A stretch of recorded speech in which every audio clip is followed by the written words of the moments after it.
Okay. First question is the easiest one, and I just ask you to state your full name, Okay. including your maiden name, Okay. and where you were born and when you were born. Oh, okay. My full name is Frances Ann Perfetto, konkol, and I was born in Erie, Pennsylvania on May 13th, 1934. 1934. Okay. Are your parents Italian immigrants?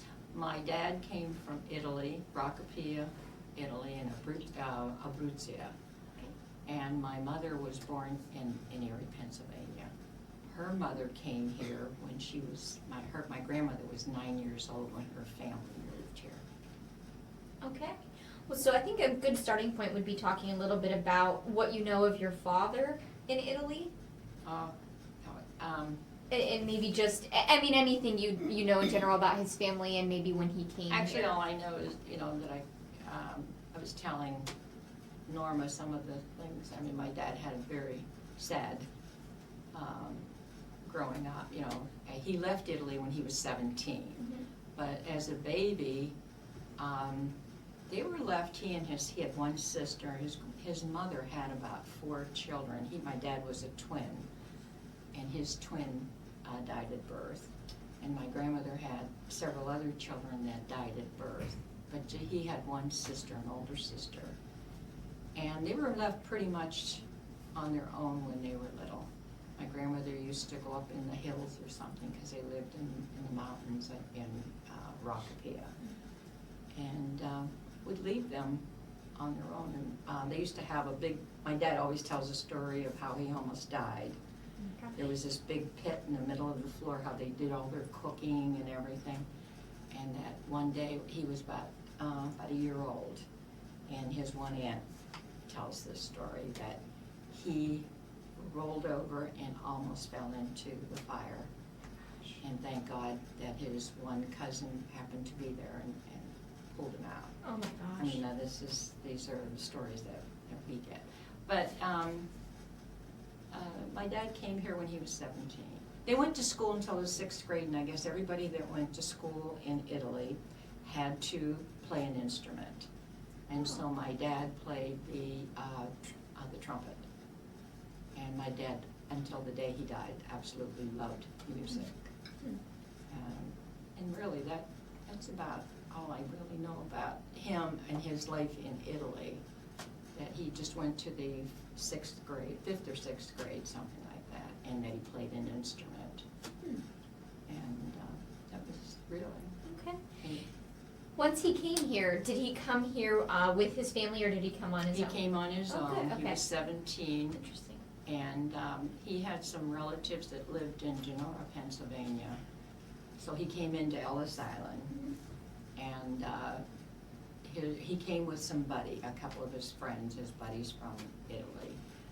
And their relatives were waiting for them at Ellis Island and took them to Genoa, Pennsylvania. And that's where my dad lived for the first almost 10 years. And he worked in the steel mills in Genoa, Pennsylvania.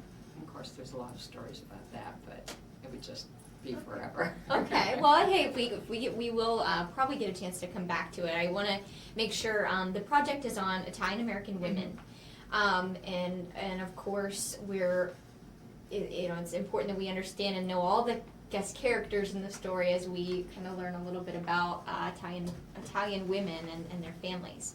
Mm-hmm. So your father spends, you said about 10 years? He lived for 10 years, about that 9 or 10 years in Genoa, Pennsylvania. What drew him to Erie?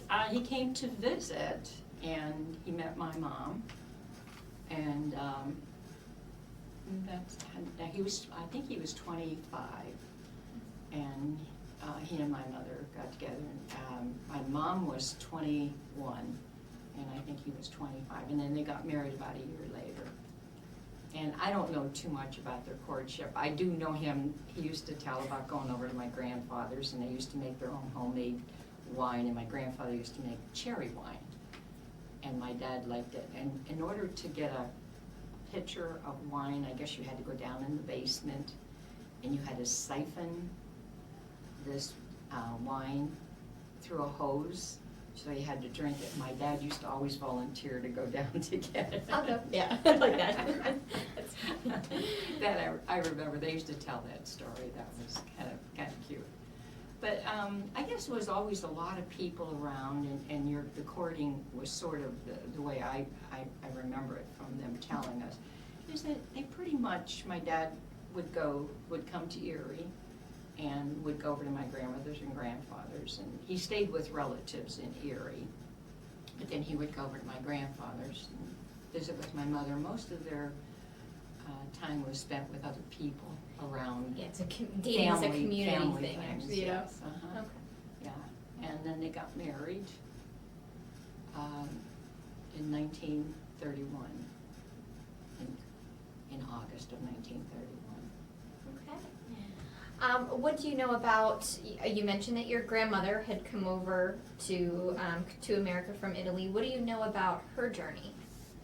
Or at least where she was, maybe where she was from? She was also from the same area. Yeah, my family is very boring. They all came from the same place, from That- Rockapia. We hear that a lot, actually, and it's funny, they all end up somehow meeting Well, because they and move together, yeah. You kind of gather with people you know. And, yeah, my grandmother was 9 when she came here with her mom and dad. And she had a brother and then she had a brother and 2 sisters that were born here. And, you know, as far as we were talking about it on the way over, I think Grandma probably went to school maybe 4th or 5th grade. She got married, she was only 15 years old when she met my grandfather. Also Italian? Also Italian, also from Rockapia. And Grandpa was, I think, 19, and Grandma was 15. Their picture is in that book. Okay. And our grandmother, from 15 until 33, had 12 children. And she had 1 miscarriage. She had 1 child that died when she was 3 months old. And then she had her last child. My grandmother suffered a seizure. And my aunt, who is still living, she's 80-some years old, I think 85, and she lives in a group home. She was mentally challenged, you know, she was, I think she has the mind of, like now, she's 80-some years old, and she's like a 3-year-old. And she lives in a group home. I've seen her on occasion. I don't really know her very well. It's kind of sad. Yeah. So your mother is growing up in quite a busy She was home. the oldest of Wow. all these children. Okay. She took care of this, because they kept my aunt until she was 5 years old in the house. And then when my mom got married, that's when they had to put her in a home. But they took care of her. And my mother was the oldest, like I said, of all these children, and she just, she tells stories of, she and my one uncle, who was the second child, they were the 2 oldest. They used to scrub all the floors there once a week, wooden floors, living room, kitchen thing, on hands and knees. And she said they used to make a game of it, she and her brother, because it was tough Hard work. Yeah. Yeah. I assume your mother, did she get to go to school? My mother got to go to school until she was 16. I think she was going into the 10th grade, and she had to quit to go to work. And I think that's. Do you happen to know what school she went to? I know she went to Columbus School, grade school, and then she went to Roosevelt. Okay. And then she was supposed to go to Strong Vincent, but that's when she had to She quit. had to stop. And where were they living during all of this in Erie? I lived in Little Italy. Okay. Yeah, 18th and between Cherry and Walnut. And one of my favorite stories is the thing I loved the best about, I loved a lot of things about my grandma and grandfather, as you can tell. I love my grandma. They lived next door to a bakery. Do you remember International Bakery? They I've had- heard of it now through these. Well, let me tell you, that Okay. was, their shop was right behind my grandmother's house. And they used to make the bread, and the smell of that bread would drive you absolutely insane. And every day, my grandfather had his own business. He was a tinner, a roofer, and they would come home for lunch, my grandfather and my uncles, and they would sit in their, what they called their summer kitchen, and I used to go over to Grandma's to help fix lunch for them. And they used to eat 3 meals a day. And then one of my jobs was to run over to the bakery and buy a loaf of Italian bread. And that smell would just drive you crazy. Delicious, I'm Yeah. sure, yeah. Yeah. You know, sticking along those lines, but kind of backtracking a little bit. Sure. You know, your mother is in charge of all these children in this household. She's She's kind of helping out because right after, when my grandmother had this seizure, my grandmother was very limited as to what she could do. okay. What were some of her? Was she just physically? My grandmother? Mhm. Yeah, she just became very weak and mentally and everything, she was fine. And she was able to do some stuff, but it was limited. She would tire very easily. And, you know, she had some real problems. So the kids the older ones took care of the younger ones. And that's just kind of the way it was. Okay. As do you recall your mom talking about the kind of the women in Little Italy and them getting together and socializing? Do you remember any of those kinds of stories? Well, there were a lot of them. A lot of stuff was centered around our own little community of all the people. There was quite a large group of people that came from Rockapia, and they kind of banded together. And you pretty much socialized with your neighbors. They'd talk over the back fence. I can remember them standing out in the sidewalk and talking with your neighbors, or a neighbor stopping over and having coffee and biscottis or whatever it is you had in the house. And that type of thing she talked a lot about. Church was very important. That type of stuff, you know, and just being with your own family, because with having such a large family, you spent a lot of time with them. And then, of course, my mom, when she got married, she had 6 children. And so she was pretty busy with all of us. And just out of curiosity, did she stay in Little Italy when she got married, or did she? We did, yes, yeah. So you were stayed. raised there? Well, actually, we were like probably 2.5 blocks from my grandmother and grandfather's house, where we lived. And walking to my grandmother and grandfather's to visit was a challenge. Why is that? Because there were always people sitting out on their porch, and sometimes to walk 2 blocks would take us an hour, because this person would stop and talk to you and that. There was a little, this I remember, there was a little alleyway between our house, across the street from our house, going down to where you could get onto where my grandmother lived on the other side of the street. We used to cut through that alleyway sometimes, so my mom would have to talk to all these people so that we could go to visit Grandma and Grandpa. So Wow. that I remember. So I'm obviously, I mean, she's speaking Italian with the people that she's socializing with, but did My mom really she? didn't speak a whole lot of Italian, Oh, she because didn't. my grandmother being born here. True. And I was telling Norma, my grandfather, as I remember, he never even spoke with an accent, even though he was like 18 or 19 when he came here from Italy. I don't know what it was, but my grandfather just never sounded, he didn't look or sound Italian. He was a big man, where my dad was the typical little Italian. My grandfather was a very tall man. He was over 6 foot, and which surprised me for an Italian. But he never really sounded like he came from Italy. He sounded always, you know. So my mom wasn't. They didn't speak a whole lot of Italian. She did more so when she married my dad. Okay, because and then he. she could speak. Okay, and so do you recall him speaking a lot of Italian? Oh yeah. Okay. Oh yeah. Yeah. We learned a lot of that through him and his friends, and so it was kind of interesting. Neat. Well, a couple of things I want to make sure we cover.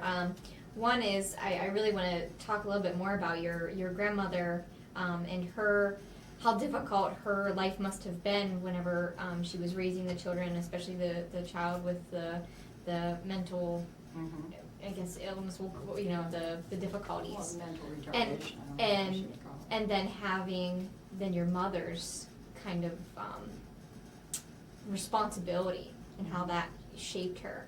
One of the things that becomes interesting is how, the combination of the immigration experience and acclimating and getting used to American society really wore on these women, and yet they became these very strong characters. So I just kind of was interested in you sharing a little bit about, a little bit more maybe about your mother growing up and her responsibilities and whenever she had to quit school to go to work, like how all of that was for her as you know it. Well, their family was very strict, and you were very limited as to what you could do. I remember my mom talking as a young teenager, going out with her friends, because of course they had to go to work, and then she got to meet people from different nationalities and stuff. And I remember her saying that on Sunday evening, I mean, you had 3 meals a day on Sundays, that was a given. But on Sunday evening, or Sunday afternoon, she'd want to go and visit with her friends. They'd invite them over. She was never allowed to stay at anyone's house to eat.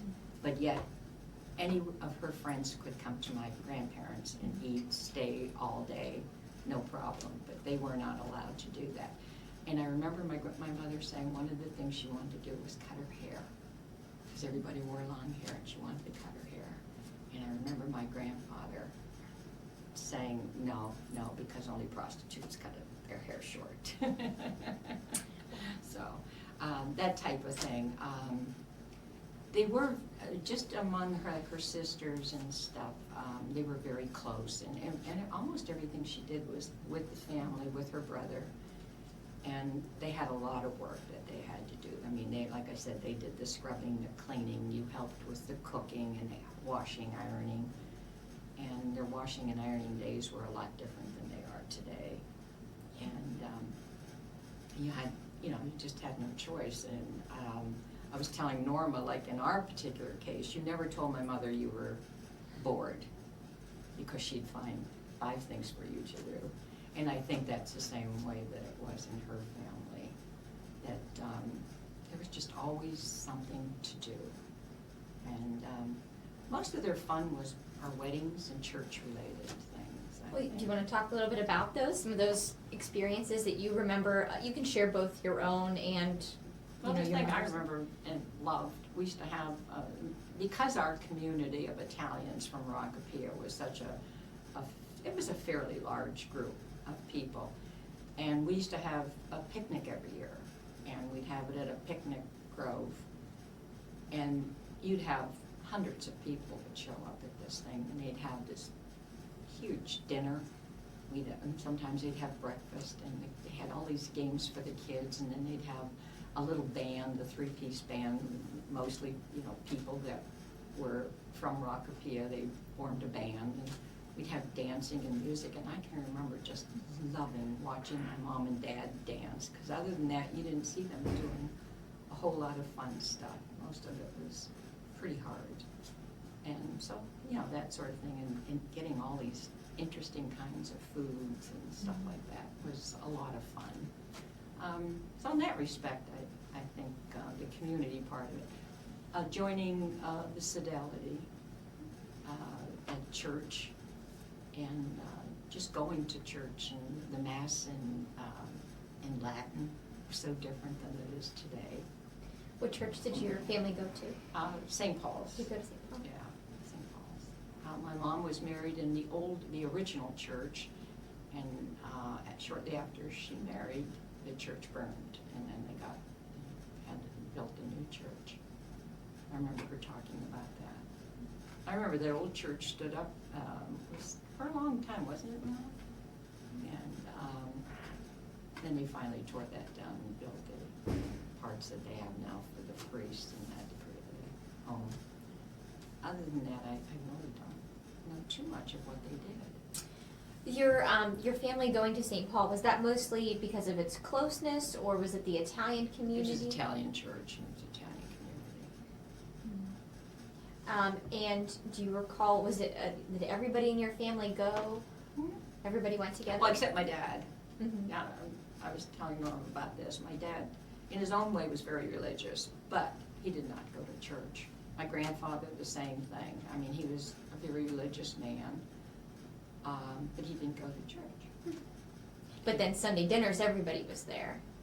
Oh, yes. Yeah, Oh, for yes, Sunday dinners. yeah. Do you want to describe that? What was it like for you growing Well, I up? can tell you this one. When I met my husband, who was not Italian, and he came to our house for our first dinner, Christmas, during the Christmas holidays, he couldn't believe the food.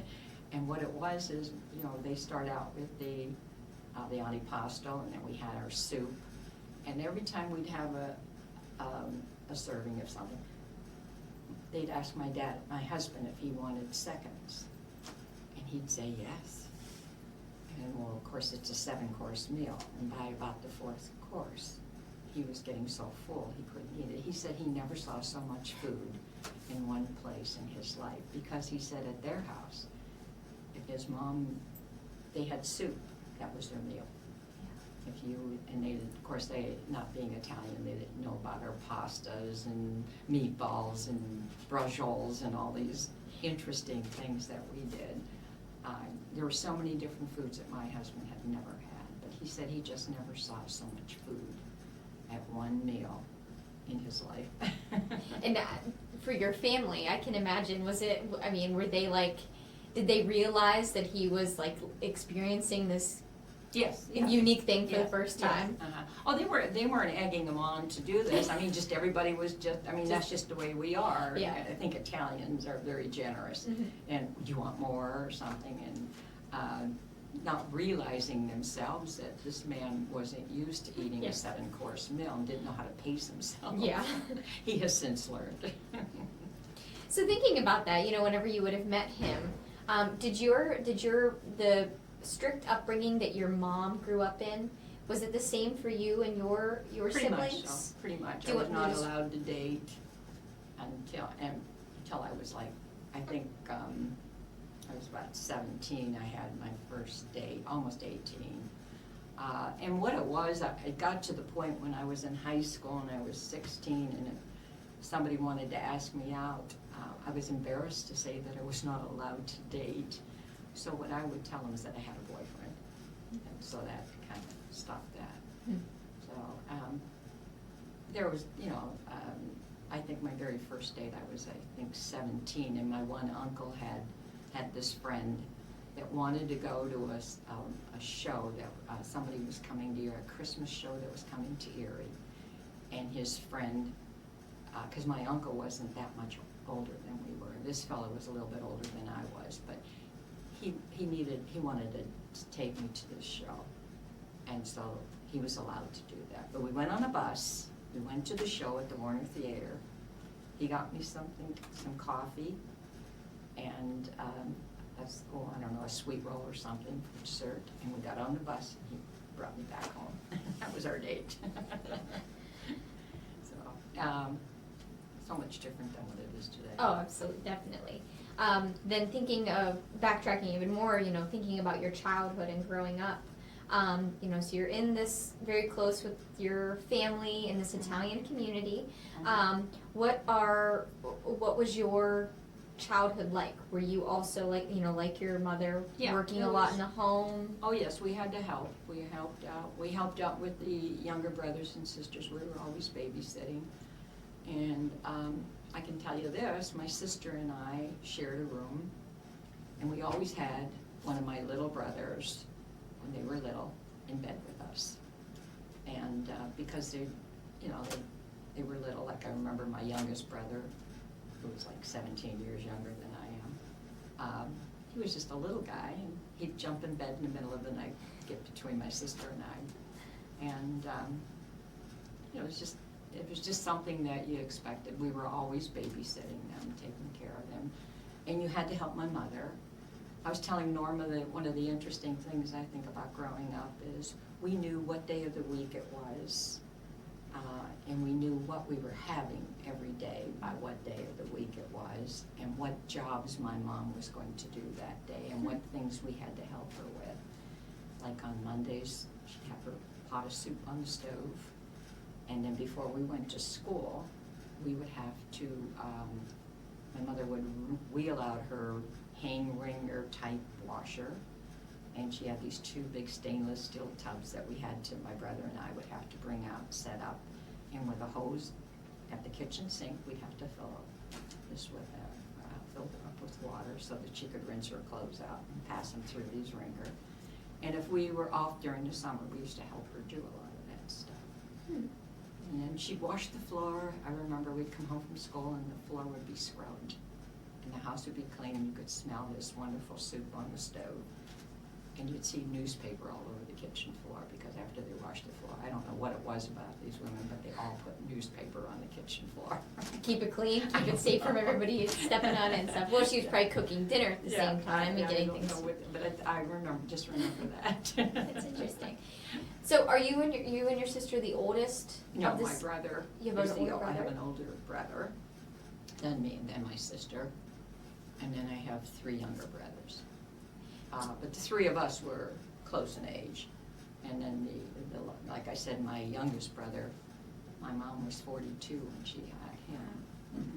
And I was 17, I think, when he was born. Wow, that had to be a big change. It was for the whole family. Yeah. We didn't have a whole lot, and it was kind of hard.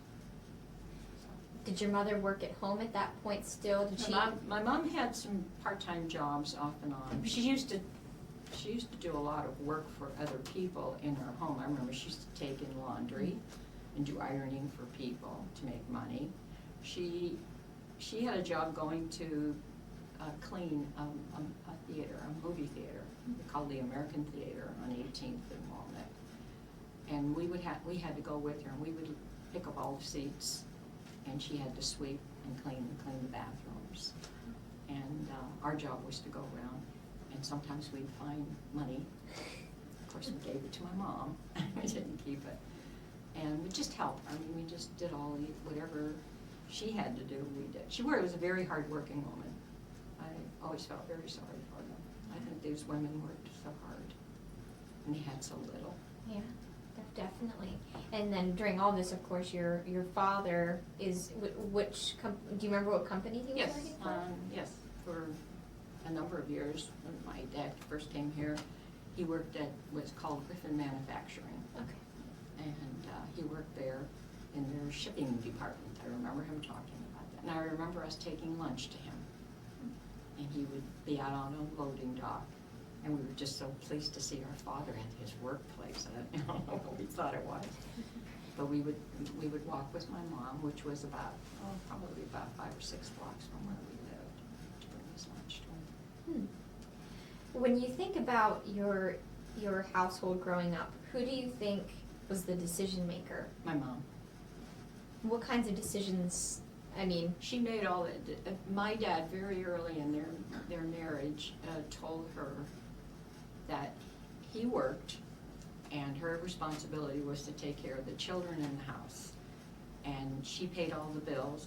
And all he said is he would bring his paycheck home, and I remember this, and I admired my father for this.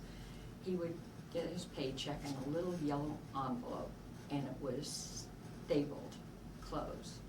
And my dad never even opened that to look at it. He brought it home, set it on the kitchen table, he and my mom on a Friday, and she took the staple off. She lifted it up and saw what was there. And my dad's spending money was the change that was in there. And the rest of it, my dad said that was the money, and that's what she had to work with. And the one thing he did not want was for anybody to come behind the door saying they owed them money. And we never did. She knew the rules and she abided by them. But that's how their marriage worked. But she made all the decisions, and she paid all the bills. And that was pretty much it. It's so much trust to put in her, and such a huge amount of responsibility. Yeah. I don't know what it was, if maybe he just sort of, he felt that when he said to her that this is what she had to do, that she was just going to listen to him. I don't know, but she did. Wow. And we never had a problem that way. We never had anybody come behind our door. Do you recall, the community people you're living with, do you remember everybody like pitching in and helping each other? Oh, yeah. Do you remember any specific, Oh, sure. maybe events that occurred or Weddings. things? Okay. And showers were always big things. And I remember they would all get together, and this is how my mom learned how to bake. My mother was an excellent baker. And in fact, she taught us a lot about baking. But they would get together. There was a wedding, and it was nothing for them to have 350 people come to a wedding. And they would make their own sandwiches and pack them. This used to always tickle me. They'd pack them in bushels, but you made ham and cheese sandwiches. Remember these, Norma? Ham and cheese sandwiches and salami and whatever the Italian lunch meats were in Italian bread. And then we wrapped them with wax paper, and you had to learn how to wrap them correctly. and then just sort of pack these in bushel baskets. And then 2 people would go around at the wedding and pass them out. And my job was, as a teenager, my sister and I, we would go with a tray, and we had mustard and mayo on a tray with knives and forks and stuff. And we would go around and see what they wanted, and pickles. Pickles was up. And we would do that. And then they would pass pop around in little tubs or something. The guys would do that. And that was the way they handled their wedding. But before that, you made those sandwiches, and you'd have a group of women at your house. I remember my aunts being at our house all the time, baking and getting ready for weddings. Bake all the cookies. You would not believe the amount of cookies they'd make them, pack them in these little bushels and pass them around. And this is for anybody's wedding. It's not even friends, like it's just friends, yeah, yeah, all the so friends. It's not even just like your No, my sister mother, or all your their mother, little you know. paisanis and Yeah. their kumatis and that type of thing. I remember going with my mother as a small child. Dinner first, Pardon? the dinner. Oh, and they'd have these wonderful lunches and dinners. Oh, God, it was great. Almost good Italian. And then the sandwiches came later. Oh, you mean the The weddings? Yeah, they'd have a huge dinner. I remember when I got married, we had the breakfast at my mom's house, and one of her friends, she and her husband cooked breakfast for about 30-some people at our house, and it was in our house, and if you could have seen how we set everything up. There was no such thing as you were the bride and you were the princess. Mm-hmm. No, you worked. I remember working and cleaning and setting up the day before I got married. But that type of thing. And then we had a dinner in a hall, and then we had the wedding. And my wedding was one of the first weddings that they had catered. And we sent out 350 invitations. And of course, where I worked and where my husband worked, somebody put them up on a bulletin board. I worked at the telephone company. My husband worked at the Cyrus Erie. And we had over 500 people at our wedding, almost 6. We ran out of food. We ran out of chairs. That's the type of wedding that you had then. And they were planned, but yet they were kind of informal. Mm-hmm. And you invited everybody and anybody. People would walk in off the street, that was fine. No one said anything, no one checked.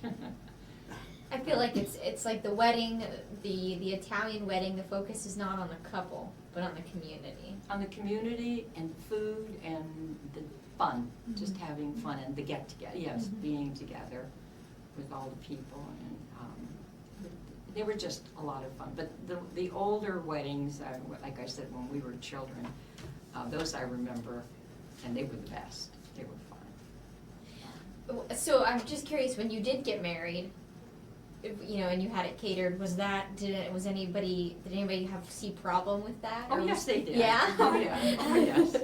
Tell me about that. Do you remember, who do you remember having most Well, difficulty with that?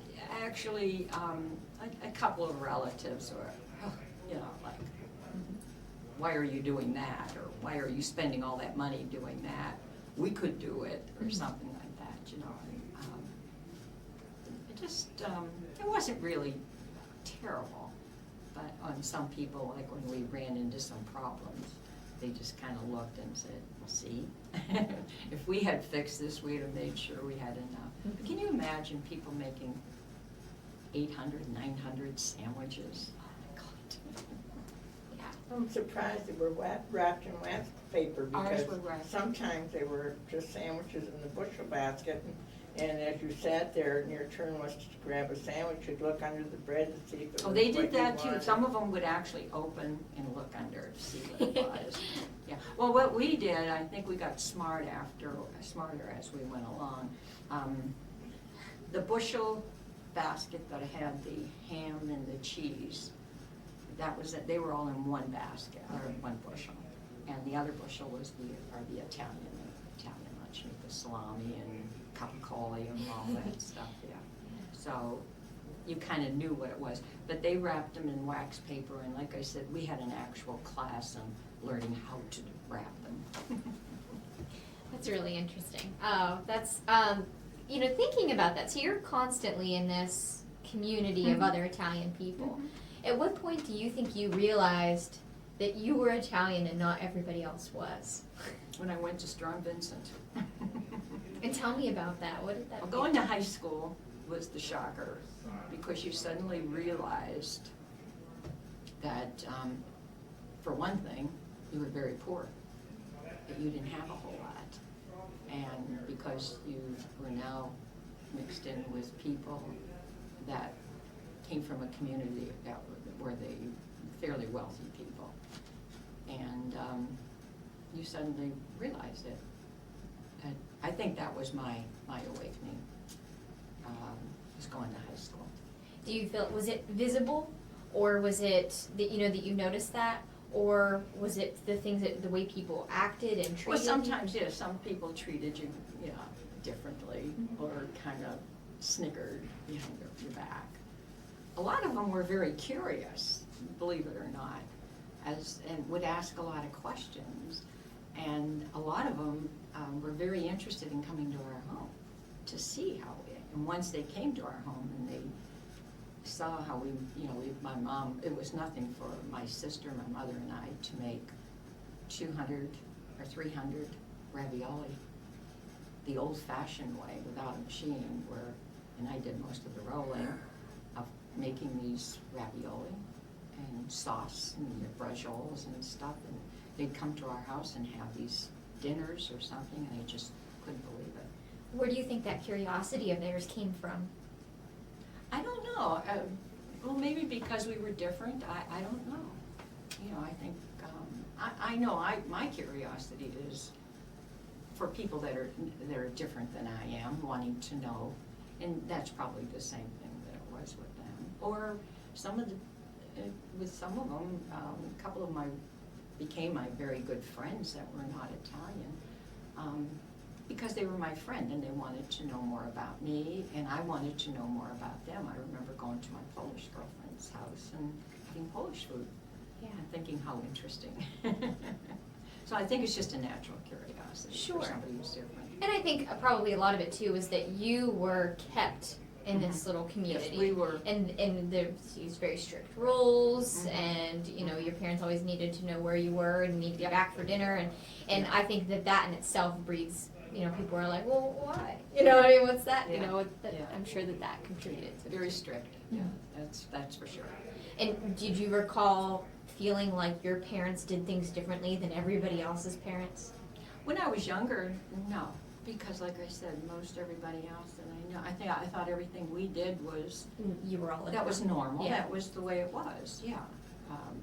I became more aware, it started when we were like teenagers at middle school, which was Roosevelt, got a little taste of it. But actually, the big awakening was going to high school. That's about it. One of the time periods that your childhood and into your high school time overlaps would be the war. Do you recall conversations? I mean, America is at war with Italy. Yeah. I'm sure you still have family in Italy at this point. Do you remember some of those conversations or some of the feelings that were going around in your family? Not a whole lot. I do remember them being concerned about some of their relatives. My brother-in-law, married to my sister, came from Italy, and he was there during the war. And he would tell us stories about how the Germans came in and took over their homes and stuff, and how they were afraid of them and they worried about them. But actually, some of them really treated them very well. I think it's just human nature. But that was after the war. But during the war, I think the things I remember is I had an uncle that was in the service, and he was over in the European part of it. And I remember them talking about some of the things that we had to do, the rationing, they were rationing. And not being able to wear nylons or something. I remember my mother talking because they needed them for parachutes, I think. And the fact that we had to get this, I was telling Norma about this margarine, that you put this little pill in there and then you had to massage this piece of whatever it was to make it look like butter, which was absolutely horrible. But I don't remember too much. I remember my grandmother being very concerned because my uncle, and I remember them talking different people that had sons that were in the service, and we were all very concerned. Not so much about it being with Italy, but just being at war. Absolutely, true. Well, then another really important part of American history that this extends into this time period would have been, you would have been in high school as we were approaching the 50s. We're into the 50s. My math is terrible. No, that's right. Okay. And this is a time period that we associate a lot of organized crime with in America, and it's the Italian community has gotten a lot of the stereotypes of being involved in the mafia, and the book I just read, one of the women had to get her daughter who had been abducted by the Black Hand, and so we have these kinds of things going on. Do you remember seeing or hearing about any of that? Oh, we heard a lot about it. We saw it. We knew a lot of it that was going on. I knew a lot of the people that were in it. Mm-hmm. And I was telling Norma about a story about my grandfather during the Prohibition. He used to make, being a tinsmith, he used to make the copper tubing for their stills. Mm-hmm. And one of the things, this is a story that my mom related to us. My mom was kind of a tomboy, and she would help my grandfather. And I remember she was telling us how she used to wind these coils and stuff to make for these stills out of the copper. And she and her grandfather would go and work at night in his little shop. And when the time came that he had to deliver these things, they blindfolded him. They came to pick him up at their house. They blindfolded him, put him in the back seat of the car, and took him out to this rural area, I don't know where, probably up on 26th Street really, but then it was rural. And took him out of the car, walked him into the place, and he took the blindfold off of him. He put the still together, and then they blindfolded him again and took him back home. But this is how he made some money for his family, because you have, 10, 12 children, you have to, although he had his own roofing business, he still didn't make all that much money. So that was one of the things I do remember that. I remember them talking about picking up numbers and that type of thing. And I remember some of the people that they would talk about that lived over near the church, in fact, and so they'd come to church every Sunday morning. But as far as us actually being involved in it, I remember my dad talking about the black hens and stuff, but I didn't know too much about that. Did you ever feel like, was it, I mean, to me, I look back on that stuff and I have such a curiosity about it. I was curious. Was it a feeling of like danger more, or was it more just like, this was a curious? Well, maybe because we weren't actively involved Yeah. in it.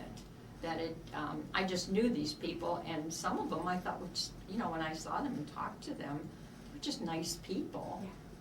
But, they led this particular type of life. And I knew of some of their children. I went to school with their children and was friends with some of them.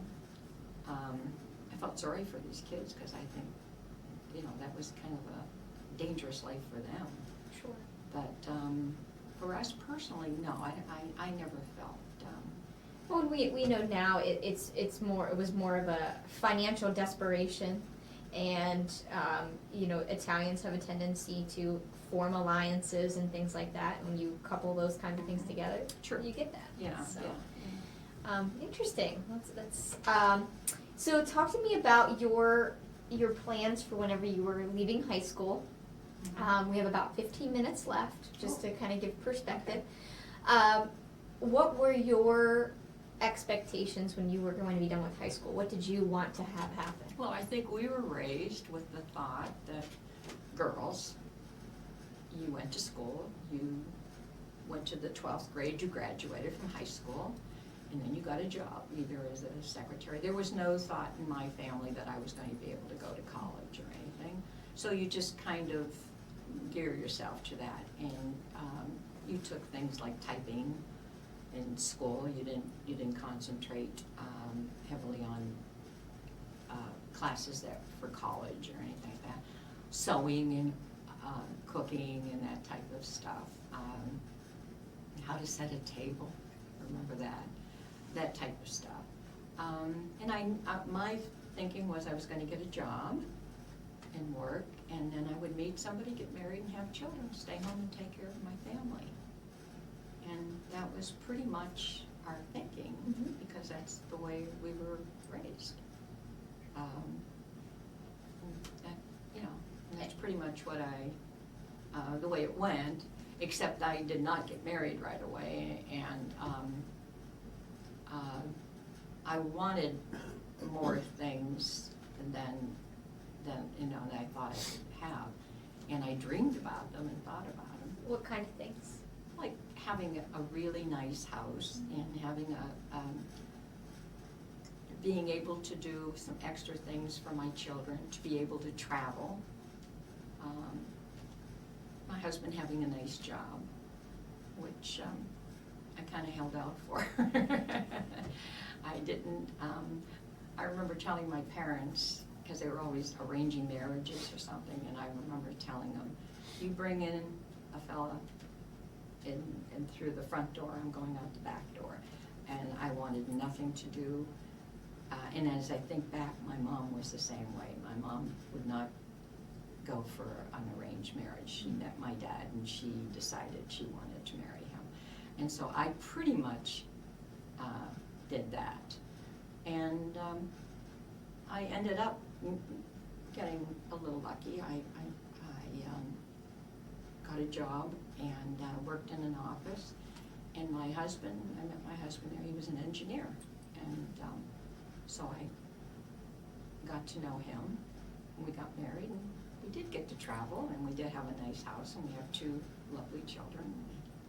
And so I think I was pretty fortunate. Married for 52 years. Wow. Congratulations. That's great. I feel like that kind of independence and that this is what I want, I'm going to wait for that is, Yes. I'm sure that was difficult. It was. Because you were still living with your parents. Oh, yes, there was no such thing. I remember one of the things I did want to do is I wanted to, when I was working, I wanted to go to school out in Kansas City to become an airline stewardess. And my one girlfriend and I were working, and we wanted to do this. And we went down and we got the applications. We took this little test and sent it in. And we both got accepted, but of course I couldn't go. When the time came, my mother, I could not go all the way out to Kansas City. My girlfriend went and she became an airline stewardess. And to this day, I always think about that. But then I would have never met my husband or anything, so I think things work out for them. But that I did want to do things, and I did kind of fight some of the stereotype stuff that they had. Did it cause difficulty between you and your mother? No. No? No. Did I love you, my mother dearly. Yeah. No problem. do you feel like, I mean, you never just went, you know what I mean? I Like, couldn't you go. could, Yeah, right, no, I they never said got to no, go. so. And the only thing I would say is, to this day, I always wondered about it, and that's what happened. I think you just wonder about it. At the time, I think I was sad, and I probably talked to my mother a little bit about it, but she ruled. Do you feel like it was mostly just like she created the rules and you had to follow them, or was it part of like you hated to disappoint her? I never wanted to disappoint her. And I think I don't think it was my mother, it wasn't so much that she didn't want me to do these things. I think in her heart of hearts, she would have loved for me to do this. She just felt we couldn't do this because, and their old famous saying that people would talk, legend, my father used to say, that they would talk about you, and I think that's what they were afraid of her. Right. She was worried that something would happen to me. I think that was more it than her saying no, that I couldn't go. She wanted to keep you there? She wanted to keep you safe? I don't think it was that. No? No, because when I did get married and I moved away for a while, my mother was very good about it. No. Okay. No, I think it was more that she was just concerned. And I think with their mindset is that she didn't know how it would work out, and if something happened to me, that people would come back at her. I think that was more it. So talk to me about the early years of your marriage. What is it? You mentioned moving away for a while. Where did you move to? We moved to England with my husband's job for a while. And I missed my mother terribly. It was really tough because I had never been away from home. And the one thing I do remember is my husband used to say to me always, he learned to love Italian food. And he always wanted me to learn to make my own homemade pasta. And I remember him saying to me, Fran, you should do this. Learn how to do this, because someday your mom's not going to be here and you're going to have to do it. And when we moved to England, thank God I had learned how to do this, because I was able to make our homemade pasta. And I remember my husband saying to me, now see, aren't you glad I told you to do that? But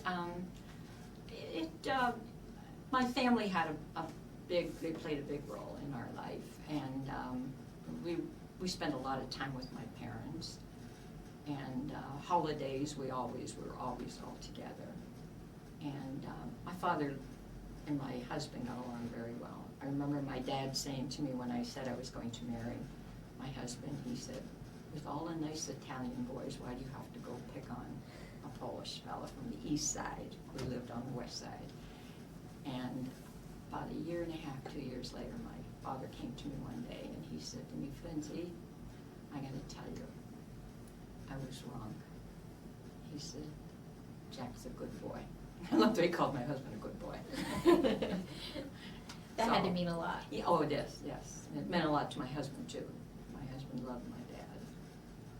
In fact, I think my husband ended up being closer to my family than he was to his own family, because his parents were kind of reserved and cold and stuff, and I don't mean that in a bad way, but that's just the way they were. They didn't have a lot of family type stuff like we did, and he just got into our family, and he ended up being very, very close to my mom and my dad. And we were married about 36 years before my mom died, and my mom and my husband never had a crossword. My husband loved, to this day he talks about her, but what a wonderful person she was, so that makes me feel good. Definitely. Yeah. Do you feel like he was part of what made you want to keep the traditions alive? Do you feel like he had a well, big... in the beginning he fought me a little bit on it, because he thought we were a little bit too clicky, clannishy type thing. And he fought it a little bit, but then he slowly, he came over to my way of thinking. What things did you do as a wife and as a mother that you felt were really keeping a hold of that Italian heritage, the Italianness?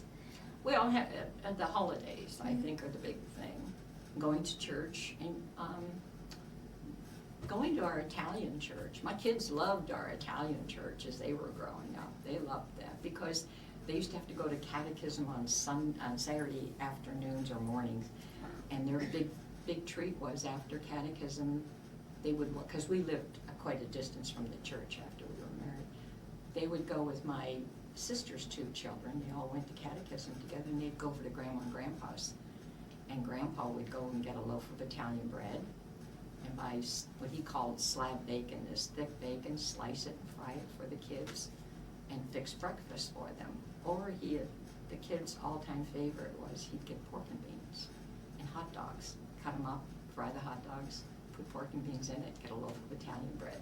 My kids thought they died. If we wanted to go and pick them up from church, they'd say, "Oh no, we'll walk over to Grandma and Grandpa's." They loved going over there and eating. So, and I think by the way I raised my kids, they carried a lot of the traditions too. A lot of the cooking and the baking are still big components. They're really into it, and a lot of the Italian traditions and stuff. Both my children have come to really appreciate our Italian background, and I think we're all very proud of being Italian. I think my kids are Polish and Italian, but I think their Polish heritage is one thing, but I think they're much more into their Italian. I don't know why, but they're much more into the Italian heritage than they are Polish. So, Okay, well, we have a few minutes left, and I did want to give an opportunity for Norma. Do you have some questions? No, I just wondered, maybe you could share with us, because you're a charter member of the Italian American Women's Association. Tell us a little bit about your interest in carrying on tradition and what you feel that the organization does, how it all got started. Well, we were part of another organization to start out with, and then we broke off and went into our own organization, our Italian American, and I was a member of that original one, and then I was a charter member of that. I remember us making our guidelines and constitution and going to the lawyer, and that was quite an experience for me. I'd never really What done was it. your objective at that time? How many were you to begin with? Well, to start out with, I think we were something like 45 women. And the whole idea was to get the Italian women together and to, in our constitution saying that we wanted to spread good fellowship, help in the community. We didn't want to be a political type thing, but we wanted to help the things that went on in the community. And some of the things that have come out of that is we had, for a while there, we honored different people. And I remember us doing a Woman of the Year and stuff, and we honored some, and that I like to take special pride in because that was sort of my baby. And we would honor an Italian woman. I think we did about 7, and one of the ones that we did was the mayor. She was not the mayor then, Joyce, but she became mayor. She was on council at that time, and we did that, honoring Mrs. What's her name? Hector's wife, Angie DiTullio. And Natalie Pasilio. And Natalie Pasilio was one of the ones that helped us. We used to do a decorated tree for St. Vincent's, and I remember us working at the International Marketplace. We used to have a booth down there, and Natalie used to give us a lot of our food to do that. Then we helped with the We Love Erie Days. My brother had a booth there for the Italians, and I remember coming and asking he asked me if I could get some women, and I remember going to our women and asking, And we did that for a number of years. We went down and helped them, and we made some money for our thing. And I think one of the better things that came is when you girls decided to have children a scholarship. And that's the thing that we're working on now, and I think it's wonderful. I've slowly watched this organization evolve. I've seen it at its best. I've seen it where it's reached peak and then dropped. We've had some bad situations, and then I see it coming back up. And I'm very proud to belong to this organization. And we've given over $55,000 worth of scholarships. oh yes, yes. Since 2001. Oh, you girls are, and I think one of the highlights of, as far as I'm concerned, was the scholarships, but bringing Michael Lamonte to Erie. How these girls pulled that one off, I helped with it, but I have to say that was a miracle. I don't know how we pulled that one off, but it was wonderful, and it was like Norma and I said, it was one of these once-in-a-lifetime things, and it could have went very badly. Thank God it went very well, and through the help of some very good people in the community too that helped us along the way, like Dr. D'Angelo and his wife, and several other people. But those are the things that I think about. I love our organization, I really do. I love the Italian American. And there have been times when I have thought of, early back when we had some of our problems of almost dropping out, but I'm glad I stayed. Yeah. So, is there anything else? I think what I'll do, if it's okay.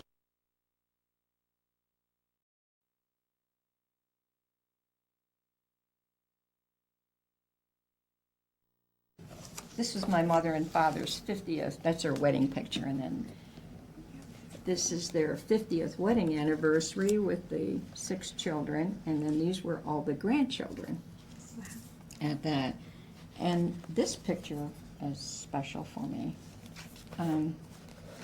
Like my mom's anniversary and my brother's at church.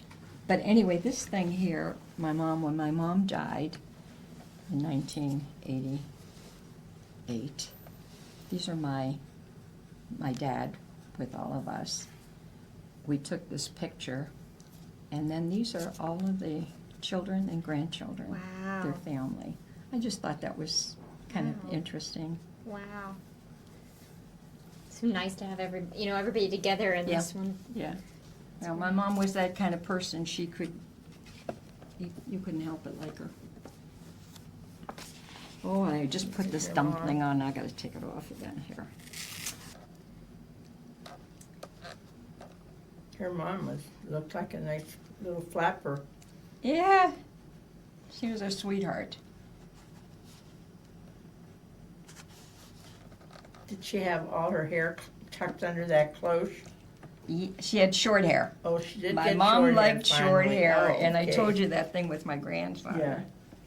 But he didn't like the idea, did he? Well, because they associated that with prostitutes. Yeah. I'm having difficulty with this finger. I'm so sorry. Oh no, I really appreciate you doing it, Dr. Lake. It keeps once everybody's signature in there that we Okay. meet.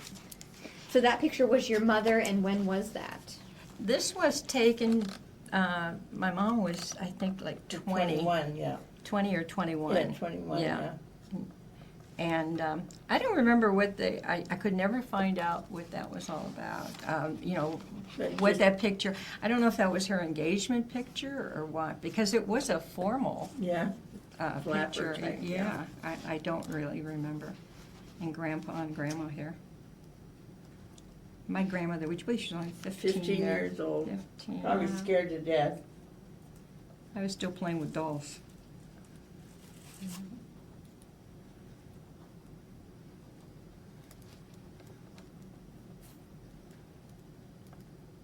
Here we go. I think that thing fell out. I have it. Yeah. Okay, here we go. No, her mother in Italy, Wow. and that's my grandmother, my father's mother in Italy, Roccapia. And this one here was an uncle of mine and an aunt, or cousin, who is now deceased. She died at 24. But she and her mom. This is, I think, when they got their first Holy Communion or something, how they dressed. Neat. That's, you know, years old. That's, yeah. I didn't know what, and I didn't know what would spur No, us these are- to talk, and that's the only reason I grabbed society. There are two different Italian groups, and we honored Mrs. DiTullio. Are you familiar with, I know the name, but I'm not sure how I do. Hector's. from Hector's Restaurant? Oh, okay. Angie and she was very big in our organization. She really, she did a lot. Hector was a Rockapian, and she was a Montanero. When we honored her, the two organizations got together and we honored her, which turned out to be a very nice thing. And when was this? Like, This was in 1994. okay. We did a lot of interesting. That is neat. That was one of the most successful card parties. I would love to do that again sometime. In fact, I think we talked about an Italian wedding. It went over really well. So you just did like a mock wedding? We did a mock wedding, or we had a style. This was a style show. And what they did is they got wedding gowns from older people. And I remember Mrs. Augustine. I'm gonna put this back up here. Hers was the oldest wedding dress. It was. Yeah. Wow. And did you do this as a fundraiser? It was a fundraiser, yes. We did very well on it too, for our Italian American.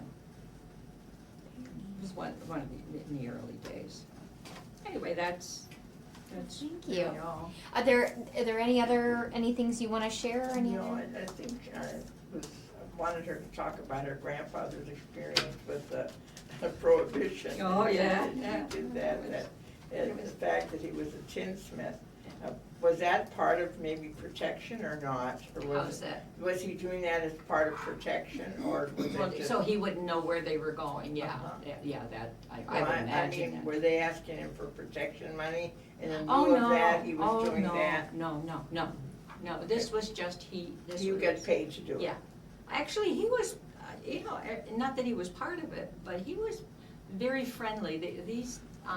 They respected each other, some of these people, it was kind of an interesting time. It is interesting because we knew the people, and they were nice people. Yeah. And yet, we knew that they were doing illegal things. I guess I should put it that way, the illegal things. And their kids were nice kids, and we played with them, and we went to school with them. But I don't know how they interacted in the home, but. Well, I think they had, I remember a couple of my friends, they had fairly normal home lives. I mean, their mothers cooked and But, everything. But the they father were was never referred around. to though as Don. Yeah, They were, whenever, like, Yes. say, my father would walk past them, they're walking one way, and my Yes. father was walking the other way. He'd tip his hat and say, "Buongiorno, Signor Don." oh, yes. Don Giovanni or Don whatever his name Yeah. was. And Donna was the wife, Oh, really? yeah, Okay, see, now that, I don't Yeah, remember Donna. some of that, Yeah. but, yeah, sure, interesting. yeah, Donna Caterina and, yeah. But they were basically, when we saw them, of course, they were always very nice. So we didn't think of it as mafia, we just knew they were doing illegal things. Yeah, I think that That allowed American them, culture. like actually, Eventually. Bill's first wife's father, he was in the black market during the Second World War. Now, that was certainly illegal, Yeah. but, I mean, he sold sugar and You did what you had flour to and do to there survive. were things that they did, I think sometimes they did it just to make money for their Yeah, families. I mean, you and did they it would get for involved. survival. That's what it was. They would get yeah. involved. I mean, there were times when there were crimes, though, like Connie Schillinger's, grandfather's macaroni factory was bombed. And, but they would bomb them with stink bombs. They wouldn't destroy the buildings, but it would destroy the business. Mhm. I mean, the smells were it just destroyed the whole block, actually, Yeah. smell-wise. And, but I'm I sure know my there grandfather. was one, Yeah. He they never. say one of the boys is buried under the Uh-huh. bridge at Glenwood. Oh, yeah. The cement shoes, we used to hear those comments and stuff. Right. And I'm sure my grandfather knew stuff, but Knew, he did not discuss Yeah. it. So we weren't aware of No. this. I'm sure Grandpa knew, because being in business, I'm sure that, you know, you Mhm. had to, I don't know what the thing was. And maybe making those stills was that, but they did pay them. My mom said that this Sure, they was one paid of them, the then they ways. made whiskey and they sold it and, Yeah, you know, but he, bathtub gin and so on. yeah. I saw an article on Discover, a story on Discover not so long ago about that was the worst period in American history. That's what really started all the crime that we Exactly. had. Really Yep. started all the crime in the United States. Mhm. Prohibition was the worst thing that they could have done. Mhm. Yes, yeah. And it didn't work. Yep. No, it didn't work. And then the Italians, they could make up to 40 gallons of wine Yeah, for their home consumption. yeah, my dad But used to like do I that. said, there were a lot of people who had backdoor customers. Mhm. Mhm. You know, they'd make Yeah. more wine than they were supposed to. Yeah, my dad did that, but I must tell you, my dad was always so afraid of being arrested. I mean, Mhm. that was something that just terrified my dad. And he would Backdoor customers. he never sold any of his stuff, Mhm. never. And people, you know, he had the They did. opportunity, but he wouldn't do it. Mhm. No, he was so afraid that he was going to, he was just scared, I don't Mhm. know. Maybe it's his living in Italy the way he was until he was 7. I don't know what it was. Yeah. Is there anything else? I mean, this, No, if you guys are, you're okay, Yeah. I'm good. yeah. Okay.